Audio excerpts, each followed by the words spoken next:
My name is Mr. Darling, and this is Machine God Eats. Let's get into it. Last night I slept outside the restaurant where I work because I'm trying to save money to be able to afford to move into a place that's permanent and I can, keep up with the rent so I won't end up back on the street. This will be, today when I go in, will be my 6th day in a row working straight.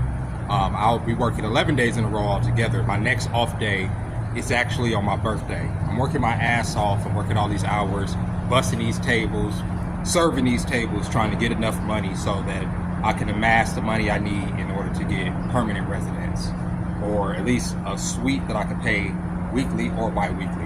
This economy is trash, okay? Everybody I work with has 2 or 3 jobs. And they, and some of these people I've been working with for 2-3 years, working 2-3 jobs. And I ask myself, where are they going? What are you doing? I'm not saying that to berate them or to criticize them for working multiple jobs, but I would ask myself after a minute, because I'm even asking myself this now, working all these hours, having to sleep outside the restaurant, right, just to save money, because I don't want to sink money into hotels. I almost got a hotel yesterday, but something was wrong with the website and it wouldn't let me put the thing through. Fate telling me, sleep your ass outside again tonight, bro. But trying to save money, sleep outside the hotel, right, so I'm not in this constant loop that I see everybody else I work with in. Working 2 jobs, paying car notes that are over $500 plus rent $1,200 plus, okay? And we're at the mercy of whether or not people come into the restaurant to tip us or not. That's how it works, right? At least in my profession as a server, as a waiter, whatever you want to call it. But various professions are experiencing layoffs, downsizing, hiring freezes. All across the board, this economy is fucked up, right? So a lot of people look at my position and look at this situation that I'm in and say, that could be me in a few months. And it's true. And how would you deal with it if it is, right? So one of the biggest problems I always complain about is not being able to charge my bike, right? So last night, one of the reasons I went back to my job was because when I was leaving work yesterday, I was frustrated and just throwing shit around and I forgot my bike lock. So when I went to the gym later to lock my bike up, I realized that the lock wasn't there. This was late last night. I was like, fuck, I came all the way over here. The lock wasn't on my bike. I'm like, God damn it must be back at my job. So sure enough, I went back to my job, and outside my job was the bike lock. But also outside where I parked my bike was a outlet on the wall. So that's where I decided to charge my bike last night.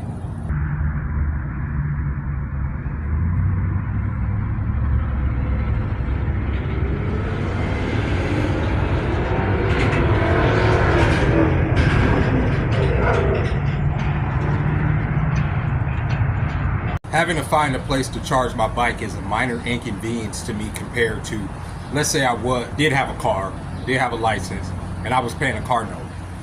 Parting with $500-600 just so I can drive that car every freaking day to work would drive me insane.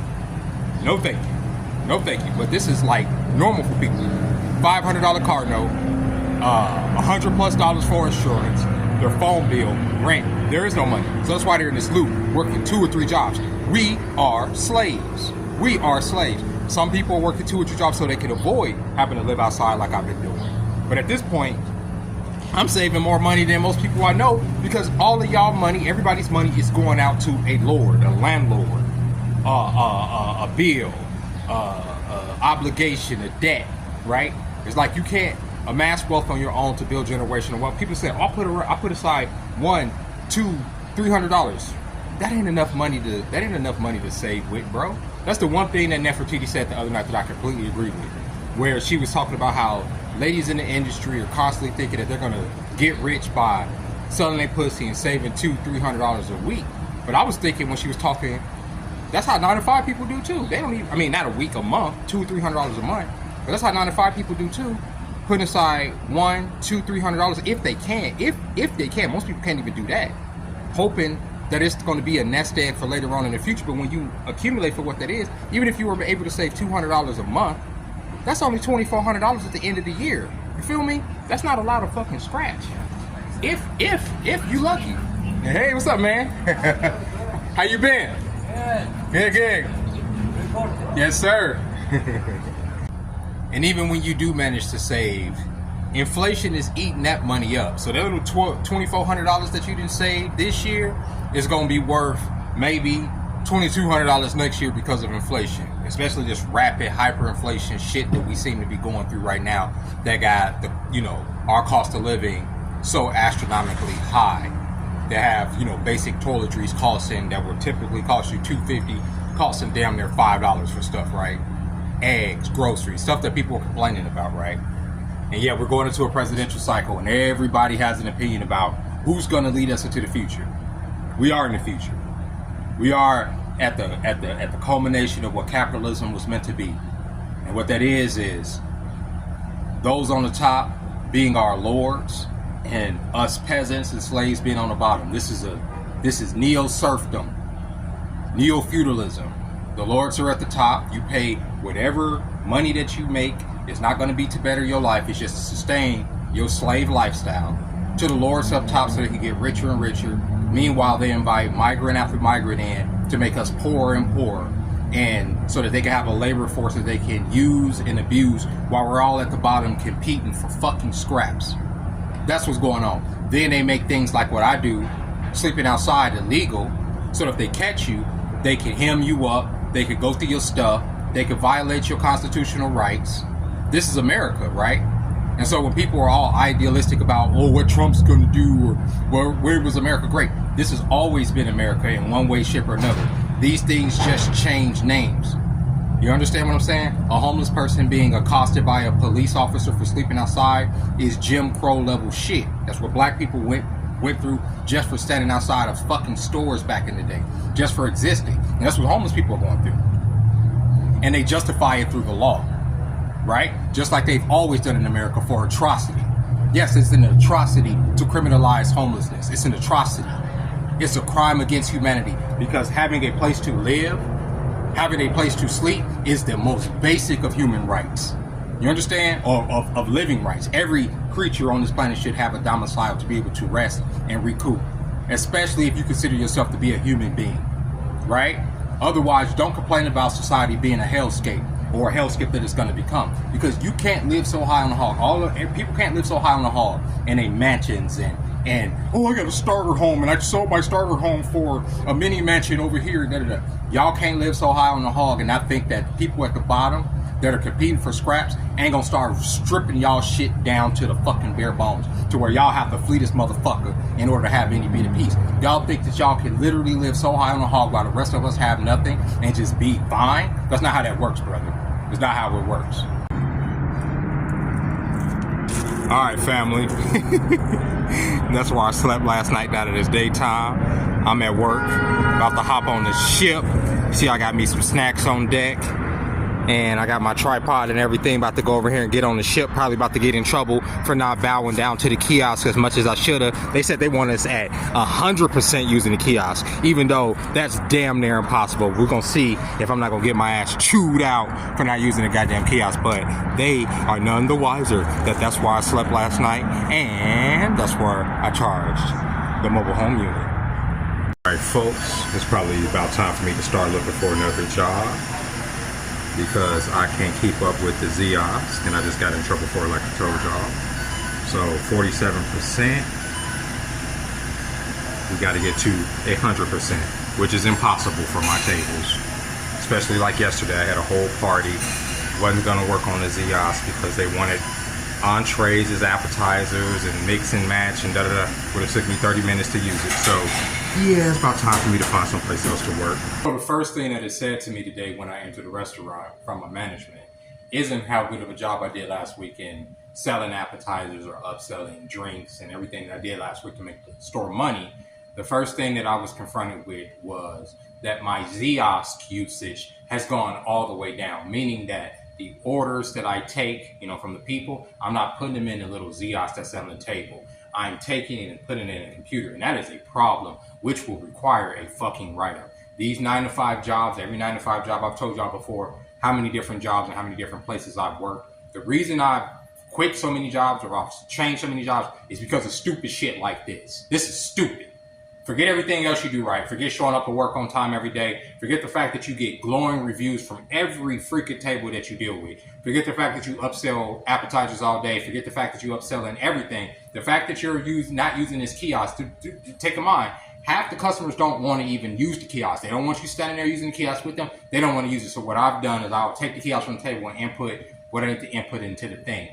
The problem with this is y'all are going to lose good people, right? Because I'm already going to start looking for another job. This is stupid. They're telling me that I have to be at 100% with the Zios. That is absolutely impossible. And when I brought this to this little manager, you know the type, right? These Karens that get into a management position, but they don't have any answers or anything. Just got manager on their badge, so they're the be all end all. So I bring this to her attention. I say it's impossible for some of us to use the kiosk at 100%. Y'all sent me with 2 parties yesterday. 2 parties. One party had, 15 people? The other party had about 11 people, okay? So I'm working 2 parties. At one point, each party wanted an appetizer as an entree, meaning that it wasn't something that you put in the kiosk and send it over through the thing. I'm asking her about what's the solution to that. Y'all saying it has to be 100%. You can't be 100% if somebody's using an appetizer as an entree. Already a flaw in their logic, right? Of course you don't have no answers because you haven't thought of it. You're just going off of what corporate has said is speed of service. We have to compete with speed with Chipotle. We're a sit-down restaurant. We're not going to ever compete with, people don't come in there for necessarily speed to get in there, eat and get out. They come in there to sit down and talk and have a situation. It's a sit-down restaurant. So that speed of service excuse as to why we need to be using the kiosk is dumb. And the fact that I'm even sitting up here expressing this type of minutia to y'all irritates me because I really don't give a fuck about any of it. They could take these kiosks and shove it all the way up their ass and go out of fucking business with the rest of these fucking corporations that want to replace us with machines. I hate it. So that's the first thing I experienced when I get to work today. And take in mind, I slept outside the store. Now take in mind, most of the people there know I'm homeless. It ain't, oh, you good? How were you last night? Did you have to fight off bums and meth heads? No, your Zios usage is way down from last week. You went from a 73% to a 46%. Because it's situational, sweetheart. It depends on what the customer is doing. I would use that shit 100% of the times if it was feasible. It's not. The only way that can be done 100% of the times is if y'all get us tablets that we're holding in our hand. But me taking down their order or the order coming in different, at different times or people coming in, you can't always use the Zios. It's impossible. What should be y'all concern is the dirty dishes. Half the time the fucking dishes are dirty and the servers have to go and rewash them in order to put them out to the table. Maybe I should focus on that. Focus on the fact that there don't be enough fucking sauce on half of the fucking entrees that y'all send out there to the table. Focus on that. Focus on the fact that y'all cycle through so many goddamn servers because y'all management is so fucking inept that people just get irritated with them. It's not the customers, it's the management. Give you another example. I told y'all last week that a table walked out on me, right? So I got 2 write-ups last week. One was for a table that walked out on me. Remember, and I saw people coming saying the server should never get the write-up for a run-out. I agree. Because that could put the customer in danger and because it could put the customer in danger. Since I'm liable, since you're stealing directly from me now you on the hook for whatever. You know what I'm saying? Since you putting my job on the line, since you want to run out on food or skip out on the bill, if I see you out on the street, it is what it is. It's up and it's stuck, right? So since y'all want to put the liability on the server, I'm surprised that it ain't even more servers or waiters out here just whooping ass all across the board. But anyway, those two people that did that to me last week come in today. And guess where the host seat them? In my section. And so I'm like, why the fuck would y'all see some people that ran out on me last week that I got to write up for? I'm not taking that table. So I go tell management, I said, the people that ran out on me last week are here. What do they say? Oh, well, they're regulars, so I'm sure that they probably didn't mean to run out on you. But y'all gave me a write-up for it. But y'all not going to even express to them that they didn't pay for their meal last week? Then they had a complaint about the soup, right? So y'all take their complaint about the soup. Don't over them about the soup, but don't try to take care of me and square me away from what they did last week. Y'all make me sign something like I know these motherfuckers. So now if I catch them outside, right, and I'm like, yo, run me my fucking coin, right? Run me my money, then I'll be in the wrong, right? I'm telling you I'm looking for another job. I swear to God. Hopefully I'm done with this 9-to-5 shit, bro. Hopefully this is over for me, bro. Honestly, I'll work something, even here. Even if I don't want to quit because I like this job, bro. Even if I have to go down on weekends or whatever just to have that consistently coming in and get something else, I can't take management here. I like my boss. I like one of the other management. Most of the managers here, the other assistant manager that was there before, his name was Long. He was really dope. He went to another store, became store manager over there. I miss that nigga. These motherfuckers are burnt. They're burnt. These are the people that get their check. They'll go to your table, say, your table need a refill. Nigga, I'm dealing with 50 people. Get them a refill. What are you doing besides walking around being fucking obese? Besides walking around being fucking, let me put in my meal and go sit in the office and sit there and eat and fucking nobody can find me for fucking 20, 30 minutes. It's ridiculous, bro. And I say I'll look for another job, but it's every one of these jobs. Idiots rise to the top because idiots, right, can be complacent in the machine and do everything that the machine tells them to do. Use the ZX. I'm not going to question the ZX. I'm going to do it. Screw over your fellow coworker. I'll screw over my fellow coworker as long as I'm getting this check. I get a promotion. Then they get promoted, and they're inept as far as how to run things, right? That's why everything is degrading the way it is, because all of the fucking trash ass people rise to the top and the quality of things dip. So if you've been to any of these sit down restaurants in the recent days and wonder why the quality dip, that's why. Management is trash. Corporate is trying to cut pennies wherever they can, right? Screw y'all over wherever they can, even though y'all coming in there paying all that money for their food and tipping the servers because the restaurant ain't paying the servers. Right? This is America, bro. That's all I'll say. Don't ask me who needs to be president. I don't give a fuck about it. I'm concerned with this shit right here where I'm going to work. Because these motherfuckers getting on my nerves. Especially after sleeping outside. That's what I'm saying. This dichotomy of dealing with, you could potentially be fired for not using the ZOS enough and sleeping outside the restaurant because they don't pay me enough and I can't afford a place to stay. That's America.